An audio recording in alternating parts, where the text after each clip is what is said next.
Anyways, what else is new? 3, 4, beep, doop, bop, beep, beep, beep, boo. Bip, bip, bip, bip, bip, bip. Dee, dee, bop, dee, bop, bop, bop. I can't tell, but I think I've smudged the camera here. Here, honey, let Grandma.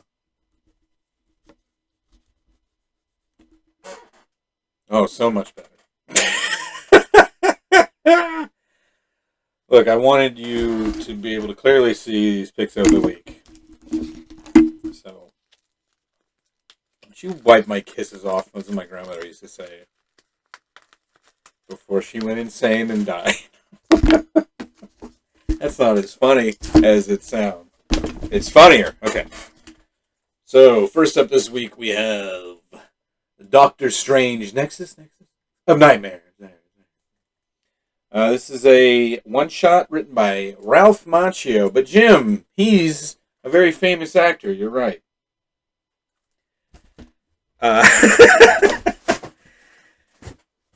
There's no relation to Ralph Macchio of such films as My Cousin Vinny and The Outsiders. Ralph Macchio is, in fact, a longtime Marvel editor and writer. Mostly editor, I would say. He wrote Thor for a long time, and he wrote Marvel 2-in-1. And I think with both of those, he co-wrote them with Mark Gruenwald. He was mostly an editor. When I started collecting comics, he was an editor. And big Marvel guy, though, his whole career. And I guess I would consider Macchio kind of like that third wave who came in. No, I think Thomas was still... Yeah, so he'd be third wave. Pre-Shooter, post-Stan. I want to say the mid-70s, maybe early 70s. He retired about 10 years ago, but he still writes a comic book every now and again for Marvel. And they're usually not in continuity. Like, I don't know if the story... Honestly, when it comes to things being in continuity, you know, continuity at this point is so unwieldy that not everything has to be in goddamn continuity. It's all in continuity the way I look at it, because the whole Marvel Universe is one place. But this will probably... It's like a one-shot. Will have no real bearing on any of the stories going on now. In fact, currently, Doctor Strange isn't even alive. Chances are it's probably set... Because whenever they do this with Chris Claremont sometimes, too. Although Claremont couldn't possibly write a one-shot. He's written one-shot in the last few years, and it was about his own run at Marvel Comics. So, but yeah, it's fun. This is the sort of thing that it's not... Macchio very much writes like a guy who came up in the 70s. And so it's very, chatty. Not as much as Claremont again, but there's a lot more text than you'll find in comics over the last 20 years. And it'll just be a fun Doctor Strange story. It'll probably be set in the 80s. Or, not the 1980s, but like that's the kind of era we're talking about here. This is a really good Todd Knock cover. Todd Knock's one of those cover artists who's too good to do interiors. Bless his heart. So yeah, that'll be fun. Also this week, I got The Joneses #1. This is from the good people at Artists, Writers, and Artisans, is what AWA stands for, if I'm not very much mistaken. I don't know anything about this, although it's definitely got a Stepford Wives kind of a vibe, and that's always... Stories of suburban squalor with a very happy face painted on it are always very fun to me. Pretty much the video for Soundgarden's Black Hole Sun. Ooh. That's a reference for all my Gen Xers out there. But the main reason, aside from it just that it looked interesting, and AWA is a pretty quality publisher. It's written by Michael Moresi, who's been around, whose name I've known, but most recently because he did that, he's doing that series for Vault Comics called Barbaric, which is really, really fun. And it's also drawn by Alessandro Vitti, who's drawn a lot of stuff from Marvel. Secret Warriors, I want to say. I just looked at his at his pedigree, and there's too many for me to even remember. But yeah, he's done a ton of stuff for Marvel. So again, looking pretty good. And then finally this week, this book is not from this week. I don't even think the most recent issue was probably from 2 weeks ago. This is Apache Delivery Service by Matt Kint and the Jenkinses, Tyler and Hillary Jenkins. I'm assuming they're married. They might be brother and sister. You can never tell. For years as a kid, I thought John and Marie Severin were married, which, I mean, they probably weren't because they were very Catholic and brother and sister. So it's more for the, the other weirdo religion. Is that a thing? I don't think it is. This is me ragging on religion. Hey, tune in for more of my political comedy. I don't know much about this, although it very clearly takes place during the Vietnam War, which is, I'm already sold. I would have been sold on that alone, but then I found out it was Matt Kint, who is a writer of some repute. I'm sure I've mentioned him a million times.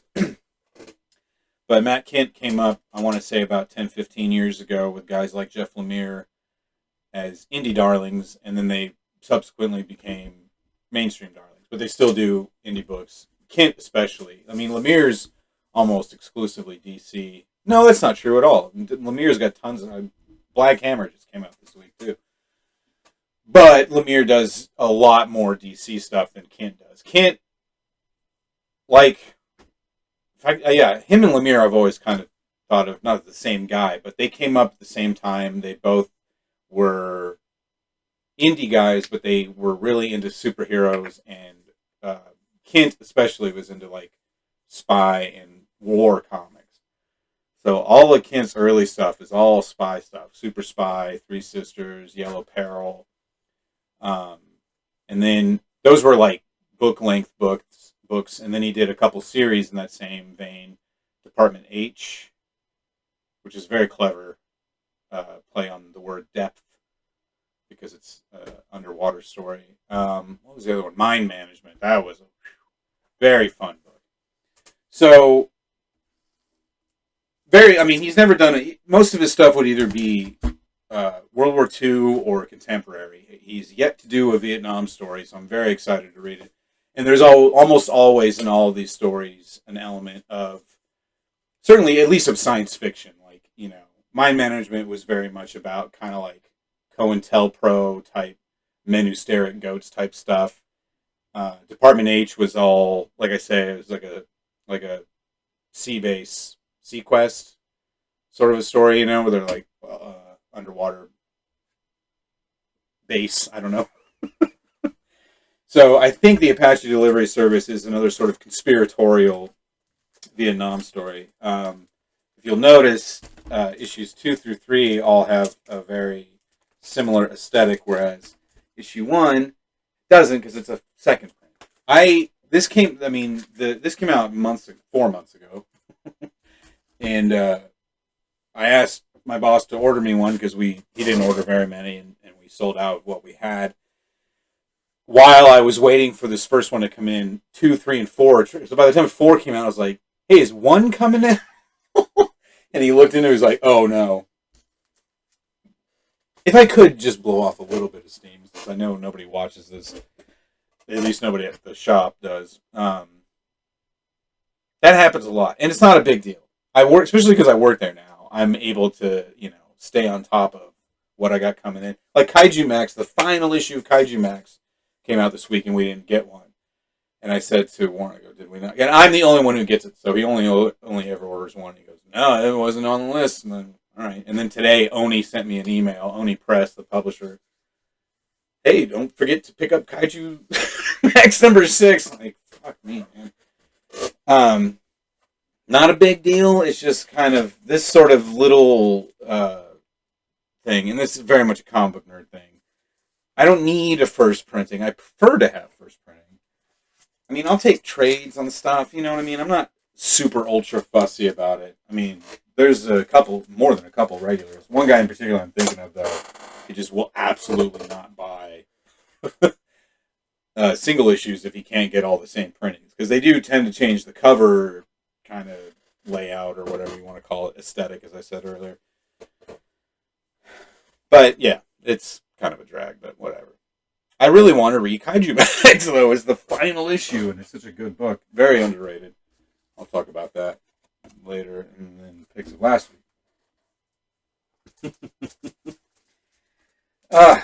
So, yeah, I finally got all caught up, and then today I took the whole week's worth of stuff, which is very typical of me. It's a very small week, and I still dropped a bunch of money. Well, all these Apache delivery service, that I finally got those, so that added to what I was going to get this week. Anyway. Last week I read Statics #1. This was very fun. I did look into this fellow, and he is Jeffrey Lewis, more of a musician, not more of a musician. He has a comic book called Thuts, I want to say. That looks very interesting, that I'll probably try to get at some point. Fuff, my mistake. Yeah, 12 issues of Fuff. Oh, you can order the complete collection for $35 at thejeffreylewisSite.com. Tell him Jimmy the Worm sent you. Yeah, great stuff, fun stuff, a lot of fun stuff. It was very similar to the other pick of the week, where it's kind of superhero parodies and then other comics, like about his dad. A lot of indie cartoonists have very interesting relatives, and they usually end up in their stories. So yeah, this was great. I'm definitely gonna get Buff and all that stuff. I'm just trying right now to catch up on what I have before I go acquiring more collections and stuff. Very precarious. I finally went and I have 8 short boxes. You can't see, there's a bunch of books up on these shelves, a lot of which are comics, although I think most of them are probably bookie books. I also have 8 short boxes of comics that I've accumulated in the last 5 years that I haven't read yet. And I finally went through and I alphabetized them and just kind of organized them so I knew what I had, so I won't keep buying dupes of things, which happens a lot. And yeah, it feels good, to be honest with you. But I know it seems silly for me to say, like, oh, I should really cut back when I buy.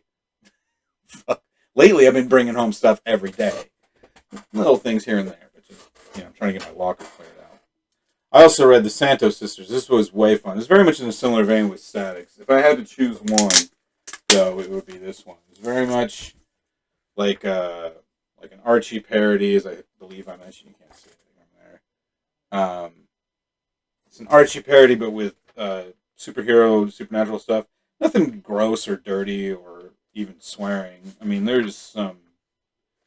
There's no more cheesecake than you would find in an Archie comic. But yeah, I really hope these guys do more of this, because it's good. Yeah. I felt like I had more to say on either of these, but I guess I don't. Whoops.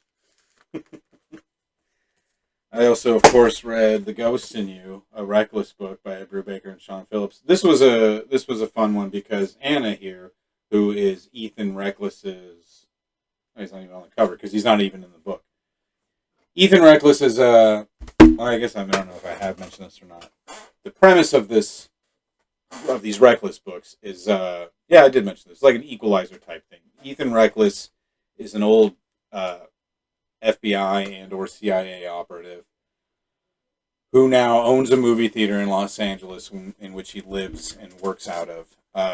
Anna here is his girl Friday. She's like his assistant, who also, because she would hang around the movie theater and stuff, so he kind of just roped her into helping him, and she's like his assistant. But in this book, she takes lead. Ethan is out of town. An old actress who's quite clearly based on Mela Nurmi, better known as Vampira, comes to Anna for help, and she does, and a mystery ensues. It was really good stuff. It was really fun having Anna, because Anna's been a really good character, supporting-wise. And this is definitely, her taking center stage was really good. Certainly a lot less testosterone-fueled, as this ought. But, all right, and then so, I think I was saying last week, I was assuming the next one would be in the 90s. I think the next one is also going to be in 1989, and it's going to cover what Ethan was doing while this story was going on. So yeah, as always, I mean, there's nothing really much more I can say. Brubaker and Phillips, and I have said this before, Brubaker and Phillips have been working together for over 20 years now, for like 25 years. They have tons and tons of comics. most of them crime. Even the ones that aren't crime books are still crime books. Like the horror ones are still basically crime books. This might be their best. Criminal is hard to beat, but this Reckless stuff is so good. And it might just be the novelty of it because nobody else is really doing it, but having a series of standalone graphic novels that are in these gorgeous hardcover editions, they look great on the shelf.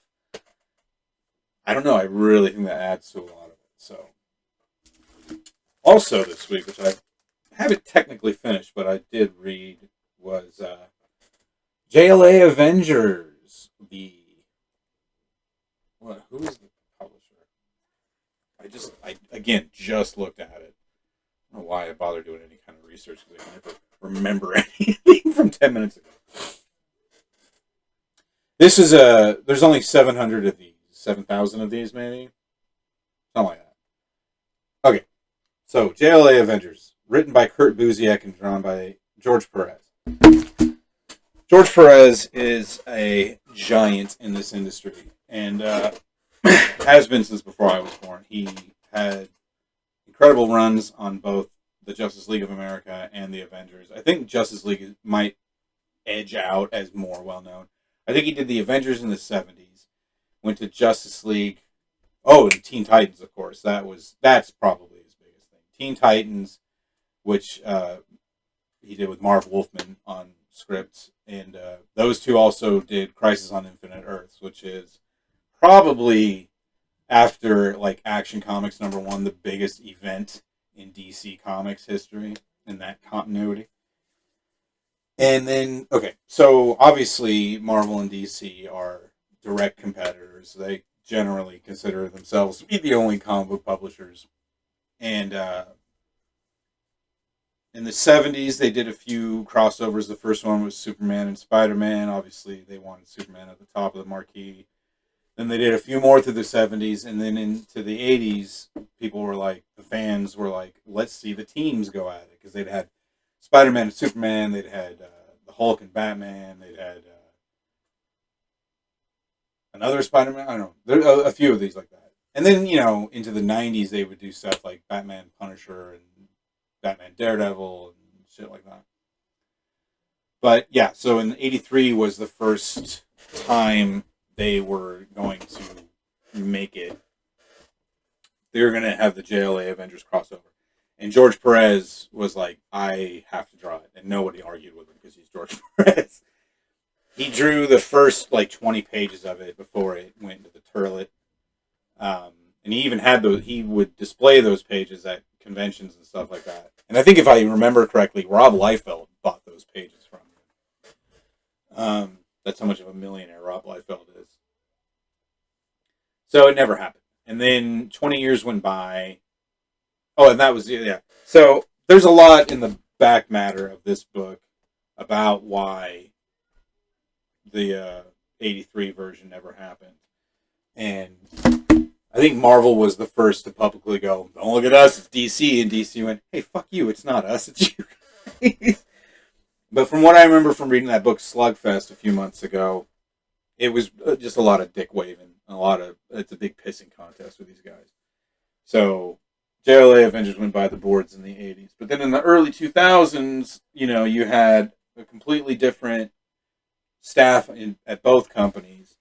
And at that point, they looked at each other and was like, why the hell haven't we done this yet? So they did. Kurt Busiek had been writing the Avengers, again, with George Perez. And George Perez had come back to the book in the early 2000s. So he was in a prime position. I think he more or less says that. It was something that he had been wanting to see since, the 70s. And now he was going to get to be the one to write it. And Perez drew it. And it was very popular. This is the first time I've ever actually read it. When it came out, I wouldn't have bought it in '03 because I wasn't quite as... I was collecting comics, but I wasn't throwing around as much money as I might now. Because I was a starving college student. And then when I was at the shop in 2013, my buddy Frank owned the shop I worked at.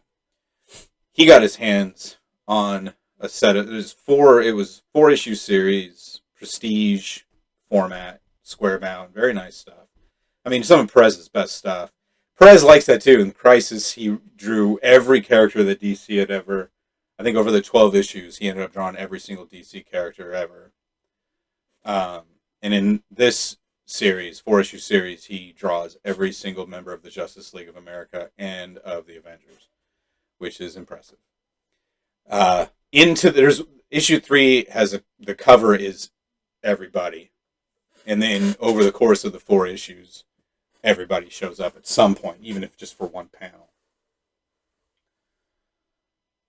But it went out of print almost immediately because DC and Marvel could barely stop hating each other long enough to get the book published, much less squabble over trade paperback rights and everything like that. Who was going to be the one to pay for it? Who's going to be the one to reap the profits and all that crap?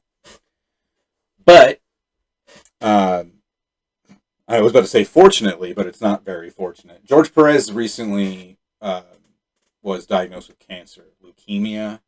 I'm not sure what kind of cancer, but it is terminal, as cancer often is. And George Perez, I haven't really read up on his illness because it honestly is just kind of depressing. But apparently Perez is just like, I had a good run. I think he's like, he's in his early 70s, maybe late 60s. Maybe not. Maybe I'm completely off. But he essentially released a statement back about 6 months ago, I guess it was, to the effect of, I'm dying, and, hey, see you guys around. He's like, I'm not going into chemo or anything else. He wasn't going to try and fight the cancer. He was just going to, his brave battle with cancer. Which, as a largely suicidal man, I find that, admirable. So here's what happened. So there's a charity group, I want to say called Heritage of Heroes. Now I do have to look this up. Sorry. Hero Initiative. There's an organization called Hero Initiative, which is, this is how bad the comic book industry is. It's still to this day work for hire for the most part, especially from the big two. You don't own any of your own work. You own the artwork, but they had a fight. Jack Kirby had a fight for that even to get. So Hero Initiative is a charitable organization that works with comic book creators who are ill and don't have the money or the insurance to help pay for it. So I think I'm sure he's using money for, I'm sure he's still going to the doctor and stuff like that. But basically Hero Initiative was like, look, let's just reprint this finally and give all the money to George. And both Marvel and DC, to their credit, were like, yeah, let's do that. So there's only 7,000, I just looked at that site,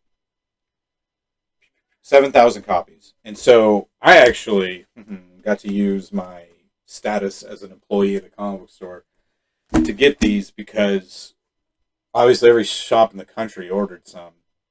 And they were heavily allocated, which I'm still fuzzy on what that means exactly. But basically it's when a book is allocated, the publisher says to the distributor anyway, says to the shops, like, we'll do what we can. Yeah, you put in an order for this many, but we're only going to give you. So I think initially we only got like 2 or 3 copies. And so I got one, and one of the other regulars got one. And then Warren had a raffle for the third one. And he ended up getting a few more, I think, though. So I think he ultimately was able to sell 4 copies. And it's only $30. And that was when Frank got those single issues for the shop back about 10 years ago. They were really hard to get a hold of, and I think we would sell them for they were pretty pricey. I want to say minimum $25 a pop, and we would sell them immediately. I think we had 2 sets in that year, 2013. Yeah, into 2014. We had 1 set, and that sold, and then we had a second, and then I think it eventually sold. White Hunter Blackheart. But now, like, we have a set at the shop that I work at now, and it's collecting dust. I think I should double check that because we might have sold it, but I know I put the single issues in there. So yeah, this is exactly what it is. It's the Justice League and the Avengers, and there's every single. I haven't finished it entirely because there's a lot of back matter too. So this is the. Oh no! I place my Weed Maps bookmark. This is the cover to issue 3, well, a reproduction of it, and then there's a key that lists every single character drawn by George Perez, which is 208. So that's not all of them, but as they said throughout, all of them ended up on there. So there's a lot of stuff in here about all the other crossovers they've done, the original statements of the publishers as to why the original didn't happen, reproductions of Perez's original artwork from the early 80s, and a lot of other. So I haven't read all this back matter stuff yet. I really just kind of wanted to read the story at first. But yeah, it's such good stuff. Let's see. Let's find some. I mean, the story is as befitting, well, Jla Avengers did. The heroes meet, they fight, and then they go, oh, wait a minute, we're on the same side. And then they work together. So this is the original cover to number 3. I'm trying to find, like, crowd scenes, because he's really good at that stuff, too. He did a lot of that in Crisis. Anyway, I've been anxious to talk about this, because it's really a bummer that George Perez is on his way out. It's really a bummer that Marvel or DC didn't take care of him or any of the other, especially guys around his age. But the good news is that this book came out, and I like I said, I've always admired George Perez just because he's an incredible artist, but also to be able to look down the barrel of cancer and be like, yeah, fine. That does my heart a lot of good. I know it sounds bleak and depressing, but I don't know. I probably am riddled with lung cancer at this point. I've been smoking cigarettes since I was in utero. And that's not true. It's almost true. I was of legal age when I started smoking. I've always done things by the book, except for the booze. I was 18 when I started smoking, so it's all above board. And honestly, if I walk into the doctor's office and they go, Jim, your lungs are they're black as the ace of spades. How you won't even make it to the parking lot. I like to think that George Perez will be smiling down on me from heaven, and I'll go, thanks, Doc. I've had more than enough. I mean, I don't have a career behind me like George Perez does, but who does? Very few people. All right, on that bleak note, I guess I'll go make dinner, prolong this stupid life for that much more. I don't know why I bother. TBH.